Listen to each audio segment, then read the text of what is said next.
ce matin du 14 septembre, Madame von der Leyen s'est livrée à l'exercice annuel de dresser le bilan de l'Union. C'est une grande surprise pour tous ceux qui constatent les difficultés auxquelles est exposée l'Union européenne, les erreurs commises et les corrections de trajectoire absolument nécessaires. Visiblement, Madame von der Leyen n'entend rien, ne voit rien et ne comprend rien. Il est urgent de remettre en cause le Green Deal, dont les effets catastrophiques vont se faire sentir l'hiver prochain, parce que la folie verte, la folie des énergies renouvelables, la folie du tout électrique est bien davantage responsable de la crise énergétique européenne que l'arrêt des livraisons de gaz russe.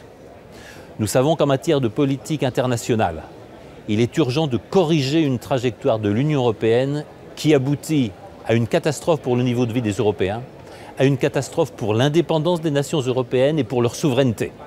Puisque c'est très clair, dans le conflit actuel, l'Union européenne est la grande perdante, et dans le conflit actuel, le risque est grand que l'Europe soit la colonie de ses colonies, en clair, devienne tout simplement un protectorat américain. De tout cela, Madame von der Leyen semble n'avoir rien vu et rien entendu.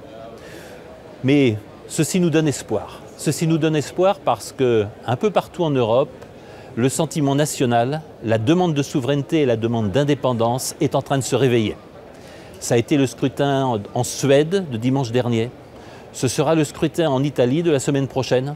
Ce sont aussi tous les mouvements qui se font entendre en Bulgarie, en Tchéquie, en Finlande, au Danemark et bien sûr en France, comme les dernières élections législatives l'ont prouvé. Un mouvement profond est en train de se lever en Europe.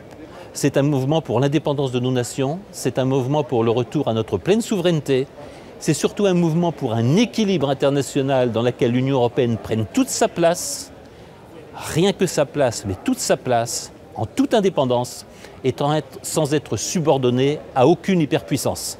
C'est le sens de notre combat et c'est le sens du discours sur l'état de l'Union que nous espérons bien un jour avoir à tenir nous-mêmes.